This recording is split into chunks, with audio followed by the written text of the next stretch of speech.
Havendo nome legal.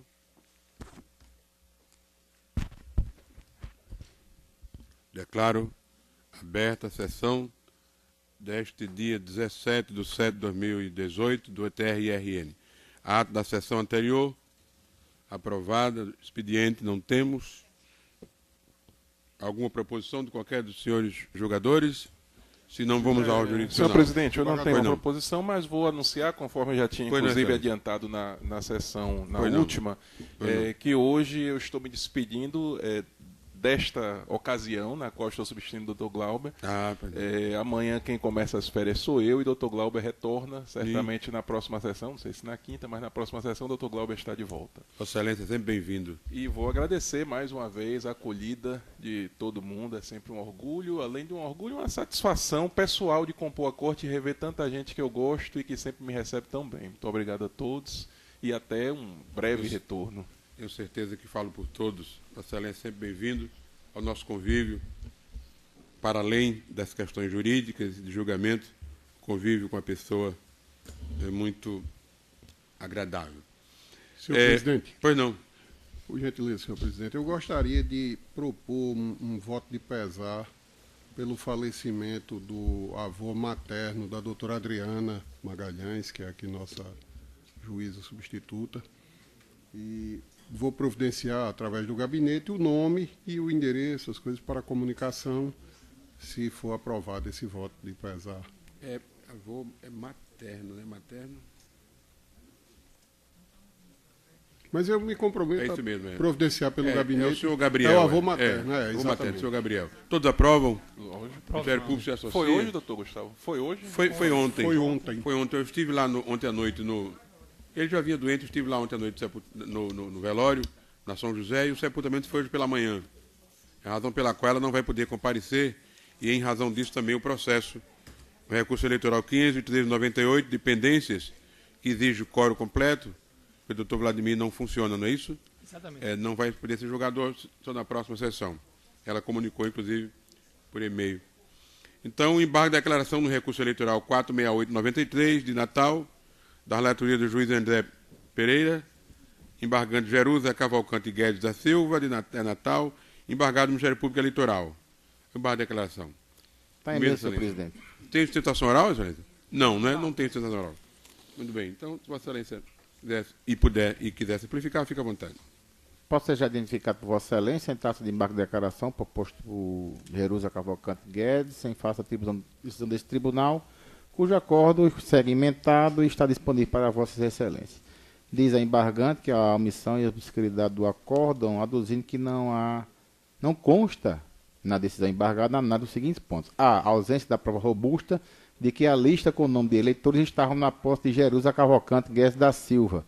Haja vista a informação constar apenas da certidão lavrada pelo promotor de justiça, não me encontrando respaldo em nenhum outro elemento probatório constante dos autos. B. Fragilidade da prova oral para comprovar, com segurança, a captação ilícita de sufrágio imputado a embargante. Pede ao final que sejam acolhidos os embargos para sanar as omissões e obscuridades apontadas contra as razões, pugnando pelo desprovimento dos embargos. É o relatório, senhor presidente. Em discussão, relatório aprovado. Os embargos, senhor presidente, somente são cabíveis quando houver na sentença ou acordo obscuridade, contradição, omissão ou erro material, consoante dispõe o artigo 275 do Código Eleitoral e no que segue a prescrição do artigo 1022 do Código de Processo Civil. No caso em tela, pretende sim a embargante uma reapreciação da matéria já analisada pelo tribunal, na ocasião daquele julgamento, que vale ser vedado em sede de embargo de declaração. Os argumentos apresentados, ao contrário do que alega embargante, a conclusão do tocante à posse da lista da candidata não se fundou apenas na certidão lavrada pela promotoria eleitoral, sendo tal fato respaldado pelo depoimento testemunhal de pessoas cujos nomes constavam da lista e confirmaram que foram aliciadas por Jerusa Cavalcante Guedes da Silva, circunstância devidamente cotejada no acordo embargado, com a transcrição no termo, aqui, conforme ressaltado, registrado no inquérito policial. Após abordar o automóvel ocupado por Jerusa Cavalcante Guedes da Silva, mais 3 pessoas, o promotor eleitoral obteve uma lista que estava na posse da candidata recorrida, a qual, vale frisar, tentou se livrar dos papéis, porém sem isso. Nos documentos apreendidos pelo promotor eleitoral estava escrito o nome de vários eleitores, seus respectivos endereços, relacionados a determinada quantia em dinheiro, bem como a suposta quantidade de votos prometida à candidata. Conforme consta dos autos, o promotor eleitoral identificou e interrogou os eleitores que constavam da lista, tendo todos, com exceção de Maria Aparecida da Silva e Eliane Cristina Rodrigues Torres, afirmado que foram aliciados pela própria Jerusa Cavalcante da Silva e seu cônjuge, mediante oferta em dinheiro em troca de votos e benefícios de sua candidatura. Também existe a omissão obscuridade no que diz respeito à análise do conjunto probatório, especialmente a relação à prova oral, que foi minuciosamente analisada e devidamente correlacionada com a prova documental, dos quais elementos constantes dos autos, e aqui transcrevo da leitura do depoimento transcrito, pode-se ver aqui os detalhes, as informações prestadas por Maria José da Silva, Jorge Francisco Ribeiro e Marinete da Silva coadunam-se perfeitamente com as informações constantes da lista apreendida, especialmente do valor prometido a cada eleitor em troca de voto. No entanto, Maria José da Silva e Jorge Francisco Ribeiro mudaram sua versão dos fatos no depoimento prestado em juízo, passando a afirmar que Jerusa Cavalcante Guedes da Silva nunca lhe ofereceu qualquer benesse em troca de votos. Vale ressaltar que é perceptível que os mencionados eleitores estavam visivelmente nervosos, desconfortáveis no interrogatório em que apresentaram a mudança das versões, o que leva a crer que ambos estavam falseando as informações para afastar a responsabilidade da candidata recorrida. No tocante ao ocorrido, cumpre registrar que se encontra em trâmite na Polícia Federal o inquérito policial contra Jorge Francisco Ribeiro e Maria José da Silva pela prática de falsos testemunhos durante a instrução processual deste feito. Com esse registro, senhor presidente, refuta as alegações da embargante, não há qualquer visto a justificar o provimento dos embargos. Noutra banda, tendo em vista a finalidade de pré-questionamento declarada expressamente pelos embargantes, a fim de possibilitar a interposição de recurso especial, afasta o caráter protelatório dos presentes embargos de declaração que faz com a par na súmula 98 do Superior Tribunal de Justiça. E, ante exposto, ausente a necessidade de integração do julgado, conheço dos embargos e não nego provimento. Sem divergência, a unanimidade nos termos do voto do relator. Agora nós temos duas prestações de contas, não sei se vai ser julgado em bloco, não, excelência? Não, né?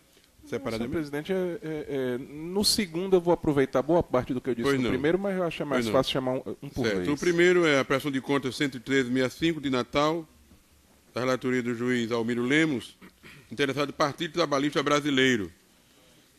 Prestação de contas do Partido Político do Exercício Financeiro de 2014. E o segundo é a prestação de contas 12057, também de Natal, da relatoria do mesmo juiz Almiro Lemos, e também interessado do Partido Trabalhista Brasileiro, nesse caso, relativo ao exercício financeiro de 2013, que não teria sido apresentada as contas. O excelente tem a palavra. Senhor presidente, prestação de contas identificada por excelência, alusiva à movimentação de recursos do exercício 2014, em parecer preliminar, a SACEP sugeriu intimação do prestador de contas para que fossem esclarecidas algumas falhas apontadas. O partido deixou transcorrer em autos o prazo. Em parecer conclusivo, a SACEP opinou pela desaprovação das contas, apontou inúmeras falhas. Em despacho, atendendo o requerimento da Procuradoria Regional Eleitoral, determina a citação do órgão partidário de seus responsáveis. Ambos permaneceram silentes. O Ministério Público Eleitoral, com nova vista, opinou pela desaprovação, com suspensão do recebimento de novas cotas do fundo partidário e pela restituição do valor de R$ 150.604 referentes às falhas apontadas no parecer do órgão técnico. Esse é o relatório, senhor presidente. Execução relatório, aprovado. Votando. Passando ao voto, senhor presidente, e especificamente em relação aos fatos, porque a matéria de direito já é por demais conhecida por essa corte, vamos aqui, para facilitar os senhores, ao item, sanção de suspensão de repasses, ao item 25 do voto, que identifica o caso concreto. E aqui eu digo que, analisando os termos do parecer técnico conclusivo, observa-se que foram apontadas as seguintes irregularidades. Primeiro, intempestividade na apresentação. Segundo, ausência de documentos que identifiquem a origem de receitas. Terceiro, ausência de documentos que evidenciem a destinação de despesas. Quarto, ausência de apresentação física do livro razão e falta de autenticação do livro no registro civil, do livro diário no registro civil. Quinto, ausência de diversas peças contábeis e complementares previstas na norma, dentre as quais demonstrativo de obrigações a pagar, demonstrativo dos recursos do fundo partidário distribuídos aos órgãos dos municípios ou zonais, demonstrativo dos recursos do fundo partidário distribuído a candidatos, demonstrativo de doações e contribuições recebidas, sobras de campanha, transferências financeiras intrapartidárias recebidas e efetuadas, parecer da Comissão Executiva Provisória ou do Conselho Fiscal e documento que comprove a regularidade da habilitação profissional do contabilista que subscreveu as demonstrações contábeis. Sexto, demonstrativos contábeis em desacordo com o plano de contas de partido político estabelecido pela norma. Sétimo, no livro diário foi incluída a movimentação financeira das eleições de 2014 referente à conta bancária 37036, dígito 3. Oitavo, divergência entre valores constantes nos saldos contábeis registrados no balanço patrimonial e aqueles constantes nos extratos bancários do final do exercício de 2014. E nono, divergência entre valores relativos ao resultado do exercício e lucro-prejuízo acumulados nas seguintes peças contábeis: balanço patrimonial, demonstração de resultado do exercício e demonstração de lucros ou prejuízos acumulados. E aqui digo que, dentre as falhas apontadas, destacam-se as seguintes irregularidades que tenho como graves e insanáveis. Primeiro, a ausência de documentos que identifiquem a origem de receitas. Segundo, a ausência de documentos que evidenciem a destinação das despesas. E terceiro, a ausência de apresentação do livro razão e falta de autenticação no registro civil do livro diário.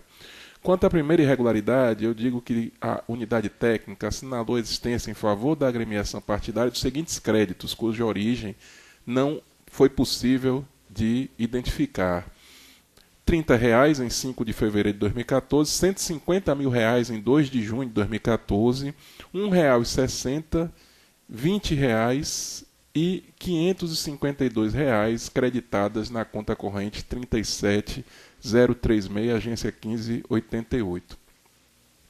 As contas correntes em que os valores acima citados foram creditados, segundo consta na relação de contas bancárias juntada pelo prestador de contas, foram abertas para a movimentação de valores recebidos do fundo partidário. Contudo, a unidade técnica destacou que o Diretório Nacional do PTB não repassou nenhuma cota do fundo partidário ao prestador sob exame, conforme se vê em tabela demonstrativa obtida no TSE. A circunstância narrada cria, portanto, creio que fica bem evidenciado, cenário de dúvidas não esclarecido nos autos, nada esclarecendo quanto à origem dos recursos arrecadados pelo partido, uma vez que foram creditados os referidos valores em contas abertas para a movimentação de recursos do fundo partidário. No entanto, consoante se verifica, não houve distribuição de recursos do fundo partidário. E não há nos autos documentos que esclareçam a origem dos recursos arrecadados no valor de R$ 150.604, falha que evidencia, penso que sem sombra de dúvida, o descumprimento por parte do prestador de contas da obrigação de identificar a origem dos recursos angariados. E cabe frisar que a irregularidade em exame ensejaria por si só a desaprovação das contas, diante da sua gravidade, por obstar a possibilidade de fiscalização e por representar 100% em verdade do total de receitas auferidas pelo partido. Somado ao cenário delineado, temos ainda, consoante já destacado, uma segunda irregularidade que é referente à ausência de documentos que evidencia a destinação de despesa.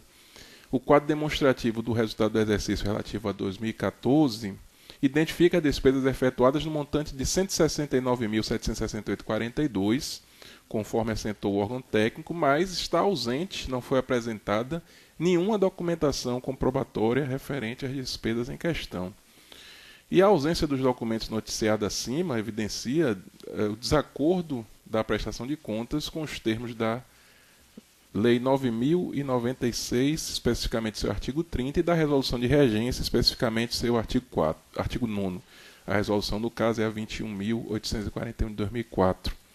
Tais dispositivos determinam a instrução da prestação de contas com documentos aptos a verificar a destinação das despesas, de modo que omissão quanto a esse não pode haver, sob pena de macular-se integralmente a prestação de contas, mais uma vez a falha contempla 100% das despesas que foram realizadas. E, além de tudo, como dito, há uma terceira irregularidade referente à apresentação, à ausência de apresentação do livro Razão e falta de autenticação no registro civil do livro diário, que é igualmente uma falha material grave. Inúmeros precedentes desse regional, apenas por essa falha, tem rejeitado as contas apresentadas. O quadro que eu traço, ao meu sentir, é extremamente grave. Atinge 100% das receitas, 100% das despesas, de sorte que não há muita dúvida, pelo menos para o meu voto, de que devem ser desaprovadas as contas. E diante da gravidade absoluta das falhas, ao meu sentir, e o valor não é pouco significativo, ao meu sentir, é proporcional e razoável à estipulação da pena de suspensão em 12 meses.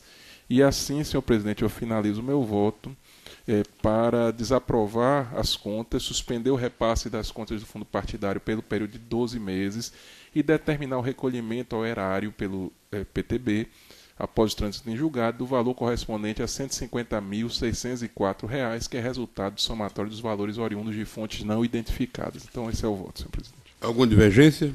Senhor presidente, eu quero fazer só uma observação. Na verdade, eu concordo integralmente com o relator, mas só destacar uma especificidade desse processo. A gente aqui no plenário tem um debate muito forte sobre a necessidade ou não de abertura de conta específica de fundo partidário quando o partido não tem esse tipo de movimentação. E o argumento, o meu pelo menos, é justamente pelo fato de que nós temos instrumentos dentro da Justiça Eleitoral para aferir se o partido recebeu ou não, que são justamente os relatórios do TSE. No caso presente, o partido abriu a conta e movimentou recursos na conta, mas a gente identificou que esses recursos não são de fundo partidário justamente em razão dos relatórios que o TSE nos manda. Ou seja, esses relatórios eles são até muito mais importantes do que a existência da conta e do que a existência de movimentação naquela conta, como demonstra o caso concreto. Então, só com essa observação, porque, na verdade, ela diz respeito não a este processo, mas a outras discussões que nós temos aqui em relação a processos em que o partido não abre a conta, eu acompanho integralmente o relator. Todos igualmente, né? A unanimidade no extremo do voto do relator. Agora a segunda prestação de conta, que é a 120/57, também de Natal, da mesma relatoria, e também interessado do Partido Trabalhista Brasileiro, em relação ao exercício financeiro de 2013, que não teriam sido prestadas as contas. Vossa Excelência tem a palavra. Senhor presidente, a situação processual é basicamente a mesma. Eu aqui estou fazendo um resumo do relatório, as contas aqui do exercício de 2013.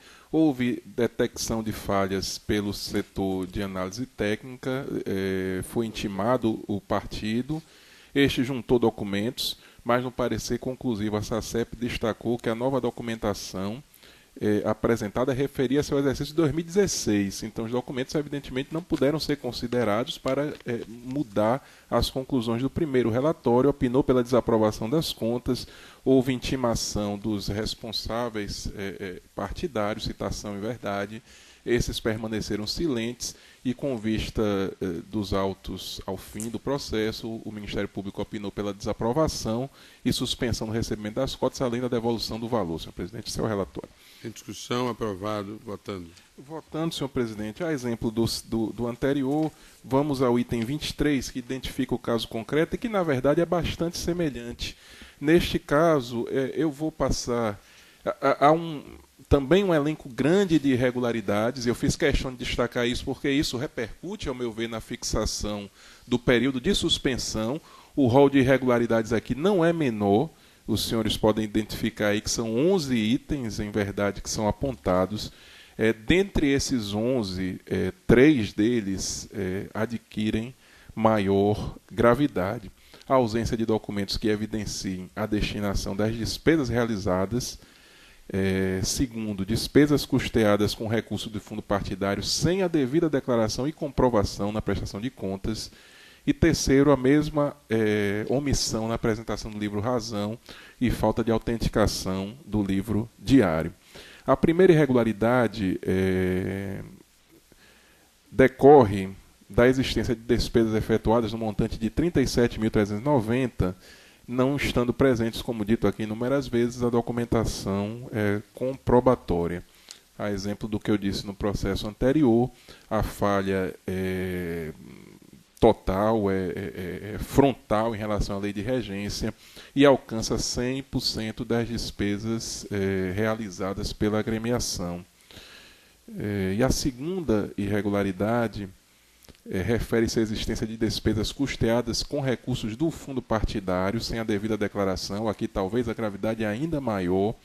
Os débitos somam a quantia de R$ 4.019 e não houve qualquer prestação de conta acerca de como foram usados esses recursos. Recursos do fundo partidário têm aplicação vinculada, cabe a quem os recebe identificar a forma como eles foram gastos.